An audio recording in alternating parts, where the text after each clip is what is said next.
Chapter 3. Nobody wore pink lacy dresses to school. Nobody. Even Rob knew that.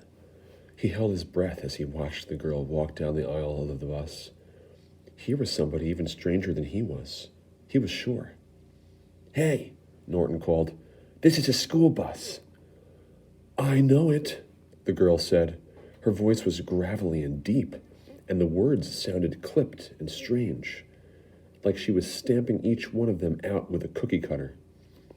"You're all dressed up to go to a party," Billy said. "This ain't the party bus."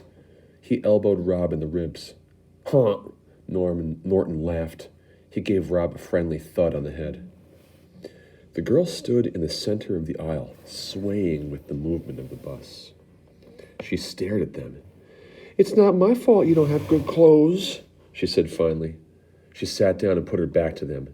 "Hey," said Norton. "We're sorry. We didn't mean nothing." "Hey," he said again. "What's your name?" The girl turned and looked at them. She had a sharp nose and a sharp chin and black eyes. "Sistine," she said. "Sistine?" hooted Billy. "What kind of stupid name is that?" "Like the chapel," she said slowly, making each word clear and strong.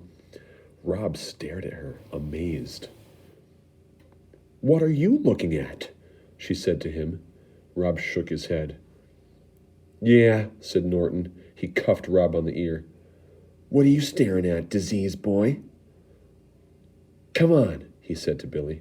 And together they swaggered up the aisle of the bus and sat in the seat behind the new girl. They whispered things to her, but Rob couldn't hear what they were saying. He thought about the Sistine Chapel. He had seen a picture of it in the big art book that Mrs. Dupree kept on a small shelf behind her desk in the library. The pages of the book were slick and shiny, and each picture made Rob feel cool and sweet inside, like a drink of water on a hot day. Mrs. Dupree let Rob look at the book because he was quiet and good in the library. It was her reward to him. In the book, the picture from the ceiling of the Sistine Chapel showed God reaching out and touching Adam. It was like they were playing a game of tag, like God was making Adam it. It was a beautiful picture. Rob looked out the window at the gray rain and the gray sky and the gray highway.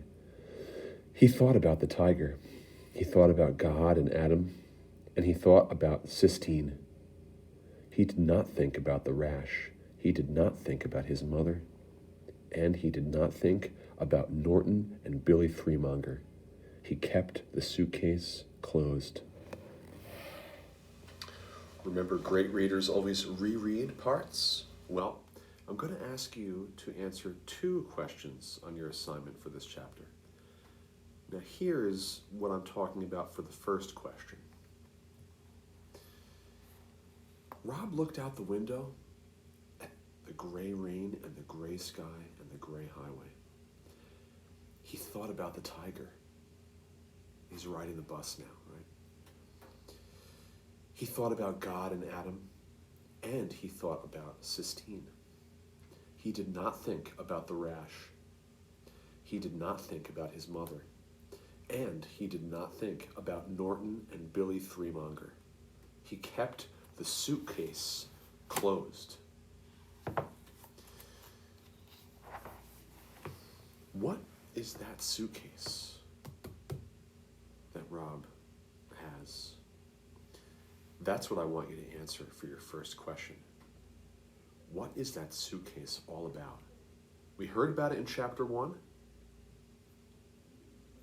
We might have heard about it in chapter 2. Here it is again in chapter 3. What is that suitcase all about? You need to use your own words to describe what that suitcase is. Now, for the second part of the assignment, I want to teach you that when we read, in order to really read ourselves awake and envision what's happening in the story, we sometimes have to use our own experiences in our own life and think about what we've gone through that might be like what's happening to the character in the story. That is truly walking in someone else's shoes, as the saying goes. When we can think about how it feels to us, if we've had an experience that's similar, then we can really start to empathize with the characters in the book. So let's try that together. I'm going to read a passage back from chapter 2. It's a really good part. Your job is to think about something that happens to you that's like what's happening to Rob. A time when you were wronged and felt like you couldn't cry out for help. Here we go. "Looky here," said Norton Threemonger as soon as Rob stepped onto the school bus. "It's the Kentucky Star. How does it feel to be a star?" Norton stood in the center of the aisle, blocking Rob's path. Rob shrugged. "Oh, he don't know," Norton called to his brother. "Hey, Billy, he don't know what it's like to be a star." Rob slipped past Norton. He walked all the way to the back of the bus and sat down in the last seat. "Hey," said Billy Threemonger, "you know what? This ain't Kentucky. This is Florida." He followed Rob and sat down right next to him. He pushed his face so close that Rob could smell his breath. It was bad breath. It smelled metallic and rotten. "You ain't a Kentucky Star," Billy said, his eyes glowing under the brim of his John Deere cap. "And you sure ain't a star here in Florida. You ain't a star nowhere." "Okay," said Rob. Billy shoved him hard.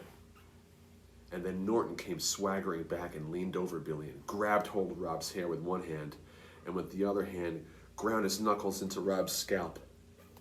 Rob sat there and took it.